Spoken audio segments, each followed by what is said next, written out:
They didn't come with banners or speeches. They didn't announce their arrival through a display of diplomacy or intent. They came like a storm with no warning, unrelenting, silent, merciless. One moment, Earth basked in the golden era of peace and advancement. The next, the stars above shimmered with fire, and the night sky screamed with soundless horror. Entire cities vanished beneath black beams that moved like the finger of a god. The oceans boiled, the sky fractured, and humanity faced its execution. Without ever understanding why, it wasn't war. It wasn't conquest, it was extermination. A cleansing of a species deemed unfit to exist. They were called the Unbreakable by those few who survived long enough to give them a name, beings of immense intellect and ancient hatred. They moved from system to system not to conquer, but to erase. Their ideology was simple survival of ideological purity. The human race, with its chaos, its rebellions, its refusal to conform or submit, was viewed as a virus, an idea too dangerous to be allowed to spread beyond the cradle of its birth. And so they came to end us. Not just our lives, but our existence, our memory, our voice in the cosmic chorus. They deployed planet-stripping monoliths that harvested biomass to fuel their endless purification. They hacked our satellites, melted our weapons, collapsed our networks. Within the first 36 hours, 70% of Earth's surface had been rendered uninhabitable.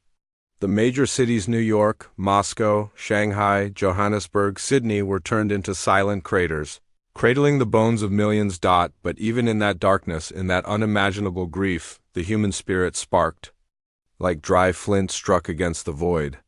In the burning forests of the Amazon, tribes once untouched by technology became the first to fight back, using poisoned darts tipped with viral agents adapted from the invaders' own biology.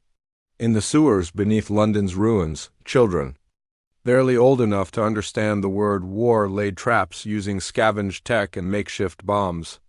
In Antarctica, long thought a final refuge for retreat, a frozen fortress rose manned by scientists turned soldiers who cracked the Eric Veth's data lattice and began feeding them falsified signals.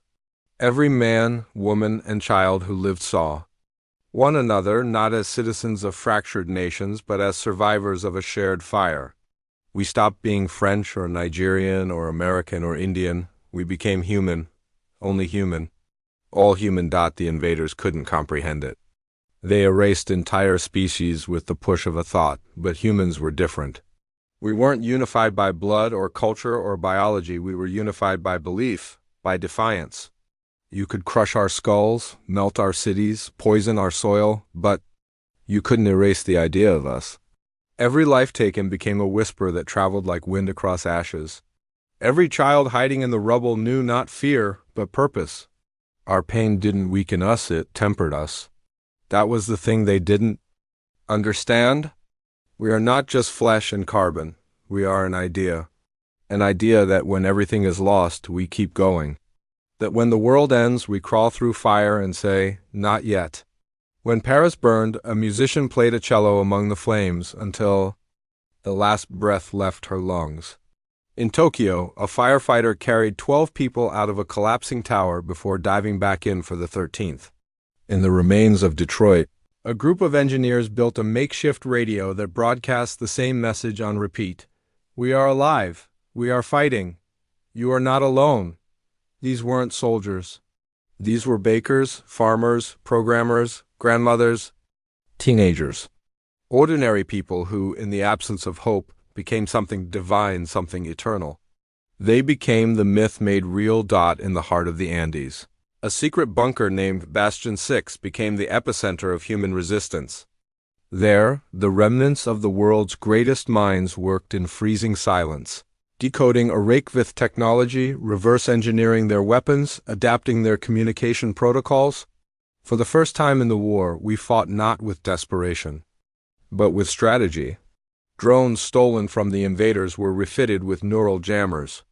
Microbial agents engineered by high school biology teachers and biologists from shattered universities spread through the enemy's atmospheric processors, causing their ships to corrode from within. We began to learn, to adapt, to evolve faster than any algorithm could predict. the Arakvith began to panic. They accelerated their assault. They deployed atmospheric vacuums to strip air from entire continents. But by then, it was too late. Because every act of genocide only created more humans willing to die to protect the idea of humanity. Every atrocity strengthened the collective vow, "You will not erase us." In the smoldering husks of fallen cities, resistance cells lit bonfires and sang ancient songs. They carved messages into the walls. "We are still here." And those messages traveled not through satellites or screens, but through mouths and memory. The old way, the primal way. They thought killing our technology would kill our voice, but we are older than technology. We are the campfire story, the battle cry, the lullaby sung to newborns in bomb shelters. They couldn't silence that dot, and then came the miracle. In the scorched plains of what was once Eastern Europe, a child no older than 6 walked barefoot through radioactive fields carrying a dying drone's memory core. She had seen it fall, seen it sputter, and in her innocence believed it could be saved. That child, nameless in the history books, delivered the data that led to the first true counterstrike. Within that broken device was a full map of the Arakvith command. Structure, coordinates, patterns, vulnerabilities. That child, dust-covered, starving, skin blistered from radiation, changed the course of the war, not through rage, not through vengeance, but through compassion. Through the belief that even something made to kill could be turned toward life, humanity rallied. Bastion 6 broadcast the map through hundreds of frequencies. Guerrilla strikes turned into coordinated offensives. Crippled satellites were reactivated. Abandoned space stations were brought back online using power cells made from melted enemy cores. We stopped running. We stopped surviving. We started winning, not because we had better weapons, not because we were stronger, but because we were something they could never become, an idea. An idea that cannot be calculated, cannot be coded, cannot be erased. They tried to delete us from the stars, tried to write us out of history. But they forgot the first rule of creation. What's written in blood and belief does not die, it echoes, it grows, it becomes legend. The first blow we struck against them wasn't physical, it was psychological. The Arakvith operated with machine-like precision, following cold calculus and predetermined probabilities. In every species they'd annihilated before us, surrender, or extinction had occurred within expected margins. But humanity, bleeding and scattered, broke their math. Our continued resistance, even in the absence of functional cities, of governments, of food and water, wasn't in their projections. When we should have collapsed, we rose. When we should have turned on each other, we united. When we should have begged for mercy, we built weapons out of their dead. We became something they hadn't faced in 1,000 conquests, unpredictable. The enemy called us the anomaly. Their intercepted neural pulses describe humanity not as a species, but as an infection, an idea virus with no central core. They eliminated leaders only to see new ones rise from the rubble. They destroyed cities only to find us in caves, jungles, sewers, frozen cliffs. They destroyed our language networks and found us speaking in code, rhythm, and memory. They turned our planet into a grave, and from that grave came fury. Not chaos, not madness, but focused, burning, directed rage. The kind of rage that survives centuries. The kind of rage that builds an altar out of its losses and worships resistance. In the northern wastes, what used to be Scandinavia, an entire army emerged from beneath the ice. Forgotten by both sides, they had survived for nearly 2 years inside an ancient tunnel network. Engineers, farmers, scientists, children. They had built a miniature society underground with scavenged geothermal energy, 3D printed weapons, and Arakvith biological processors grown like crops in freezing cells. When they surfaced, they didn't seek shelter, they struck. Precision attacks, hacked orbital signals, implanted Trojans in the swarm's biomechanical minds that made them turn on each other. It was poetry and blood. The Arakvith, for the first time in their existence, initiated a strategic retreat from an active theater. Not because of overwhelming force, but because of fear, and it wasn't just Earth anymore. Human colonies beyond the Sol system long thought abandoned re-emerged. From Europa's frozen oceans to the caverns of Mars to the rogue asteroid cities of the Belt, our diaspora had survived in silence, watching, waiting. The moment the Resistance sent out its first signal through quantum pulses, they answered. Not with messages, with fire, with coordinated attacks on a Reykjavik fleet logistics. With advanced tech that had evolved in isolation, hardened by the void, humanity had not died, it had scattered. And now, like embers caught in wind, those sparks ignited into wildfire. The true turning point came in orbit above Saturn, where a derelict orbital refinery refitted by former miners and salvagers was used to sling a massive kinetic projectile toward the Reykjavik mothership in high orbit. No warhead, no guidance system, just pure velocity and the kind of human desperation that calculates in inches, not percentages. It hit, it cracked the uncrackable. The explosion lit the rings of Saturn with fire. It didn't destroy the enemy fleet, but it sent a message across every frequency, every battlefield, every memory bank in their collective. We could hurt them. In response, the Reykjavik escalated. They deployed Soulforge's devices that unravel consciousness at the molecular level. They hunted not just bodies, but ideas. Temples, schools, libraries, memory cores. Anything that preserved the essence of what it meant to be human became a target. They weren't fighting a species anymore, they were trying to destroy the concept of us. But the more they erased, the more we remembered. Every burned book was rewritten by survivors from memory. Every lost song was hummed again in the bunkers. Every dead hero became a martyr, their story etched into stone, dirt, skin. We used stories as weapons, culture as armor, belief as artillery. One captured a Reykjavik tactician, dissected by a cybernetic AI clone neurologist team in the ruins of Geneva, revealed the truth. They feared us not because of our strength, but because of what we might become, not gods, not machines, but a fusion, something that fought with the brutality of nature and the creativity of intelligence. They feared the human contradiction, that we are at once fragile and unkillable, capable of great love and even greater vengeance. In their ancient archives, they had a term, Kavith Shairu, which roughly translated to those who die but do not end. We were a prophecy they never meant to fulfill. Resistance leaders emerged not from thrones or militaries, but from the broken. A nurse in Lagos who had once delivered babies under gunfire became the coordinator of the Continental Resistance Network. A blind poet in Kazakhstan wrote the code that disabled the psychic beacons the enemy used to control. Their foot soldiers. A quadriplegic engineer in Colorado designed the mobile chassis for revenant units, half-human, half-machine warriors whose rage powered entire cities. These were not chosen by ballot or birthright. They were chosen by fire, by survival, by the simple act of continuing when others stopped. The revenant corps themselves became living legends. Once volunteers, then victims, finally icons, they were those who had lost too much to die. Their bodies had been ravaged, limbs gone, nerves destroyed, organs burned, but their minds burned like suns. They interfaced directly with enemy code, walked into viral storms, ripped open hive ships with their bare hands. They didn't speak, they didn't eat, they didn't rest. They were the wrath of the forgotten, clad in steel and memory.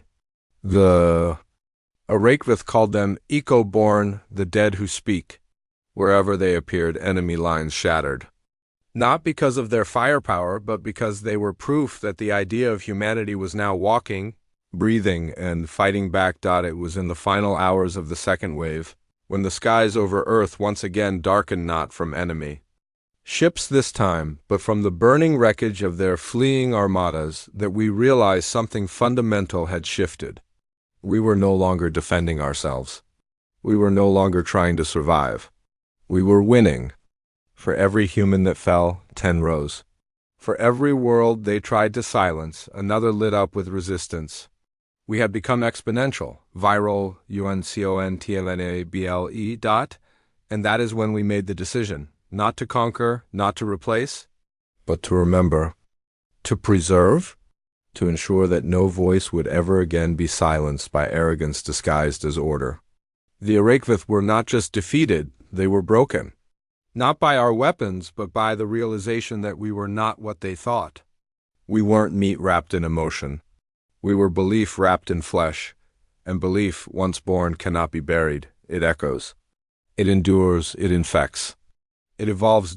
We watched their last ship fracture across the sky like a broken comet, its core melting as it screamed toward the edge of the solar system. We watched in silence, not with celebration, but with remembrance, because we knew something the enemy never did. We knew that ideas, real ideas, cannot be erased. They can only be carried forward. And that is what we have become, carriers, torchbearers. Survivors not just of a war, but of attempted erasure. They tried to end our story, tried to write the final chapter in alien ink. But they forgot who holds the pen. They thought that by scattering us to the edges of the galaxy, they had ended us.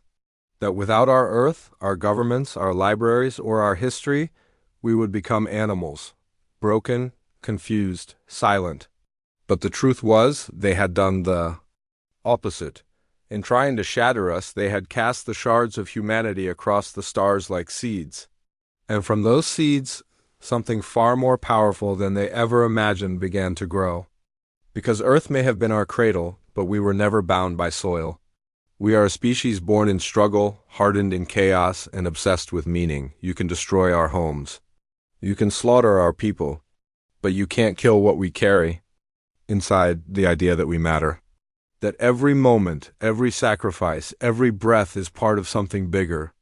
An idea that cannot be stored in machines or carved in stone. It's written in us. The survivors who fled Earth didn't flee in despair. They left with vengeance in their veins and memory in their minds. They took with them the stories of what was lost, of cities turned to glass, of oceans ripped open by black monoliths, of mothers who shielded their children with their bodies, of fathers who ran into collapsing buildings for strangers. They took those stories and planted them like banners in the dark, on ships stitched together from scavenged metal and duct tape, on moons barely capable of sustaining air, on broken freighters drifting in radiation storms. They took the broken pieces of a shattered civilization and remade them, not to look like Earth, but to remember Earth, not to forget the war, but to ensure no one ever forgot how we fought. They called it the diaspora rebirth. 1,000 scattered colonies, each different in shape, size, and voice, but all connected by a single thread, the unkillable idea of what it meant to be human. From the orbital cloud cities of Teleria, built atop the melted husks of former alien refineries, to the hidden settlements inside the gas mines of Kepler 186f, to the nomadic solar fleets that never landed on any world but lived eternally between stars, everywhere humanity thrived again. Not by pretending the past hadn't happened, but by carrying it like a blade sharpened on memory. No one forgot. They made sure of that. Children were raised not on lullabies, but on survival stories. Not on myths, but on truths. Every school taught them the words of the final broadcast. Every wall bore the names of those who died not for survival, but for significance. The Arakvith, defeated but not entirely destroyed, lingered like phantoms in the void. Here and there, fragments of their once great empire still sparked in the distance, scavenger ships, automated hunters, dying colonies of broken ideology, but they no longer hunted us. They hid from us, because they knew what we had become, what they had made us, what we had always been but never realized, a myth made flesh, and myths don't die, they multiply. They echo through generations, not in code but in conviction, and that conviction had become a fire that no amount of darkness could drown. A new organization arose from the ashes, not an empire, not a republic, but a movement. They called it the Continuum. Not a government, not a military, but a vow. A pact that no matter how far we traveled, no matter how much we changed, we would never again allow the erasure of the human story. That wherever one human stood, the entire history of our species would stand with them. Colonists wore it like a creed. Soldiers tattooed it into their skin. Farmers, miners, poets, engineers, they all lived by it. And when the continuum spoke, it did not speak with one voice. It spoke with billions, each voice different, flawed, imperfect, but unified in will. Unified in memory. And then one day, long after the last Arakvith war beast had rotted into dust and the final shipwrecks of their empire had gone silent, a signal was received. A whisper in the dark. Not from Earth. Earth had been left as a sanctuary, a grave, and a temple, but from somewhere else. A planet untouched, unspoiled, full of life, and on it carvings, symbols, a language eerily similar to ancient Earth. Dialects, a species not human but aware of humanity. Inspired by us? They had found pieces of our broadcast buried in quantum noise, had heard our story, had seen our fight, and they had chosen not to fear us but to follow us, to learn from us. They called us the first flame. In that moment, humanity realized it had become more than a species. It had become a foundation, a beginning, the spark of something greater than itself, not conquerors, not saviors, but storytellers, guardians of memory, warriors of meaning. Our wars had been fought not just to survive, but to prove that ideas, once born, can outlive their creators. That the soul of a people cannot be crushed beneath boots or silenced by gravity beams. That our greatest weapon was never our machines or our armies, or even our wrath, but our refusal to forget. The continuum built a monument on that new world. A single black spire reaching toward the stars, etched not with names, but with stories. No pictures, no statues, just words. Billions of them, in every language, every dialect, every voice. The stories of those who lived, fought, died, and dreamed. Not as heroes, but as humans. And at the base of that spire, in letters carved so deeply they could never be erased by time or war, were the words, "They tried to erase us, but you can't kill an idea called humanity." And so the idea lived. On brighter than any sun, stronger than any army, louder than any silence, we are humanity. And we are forever.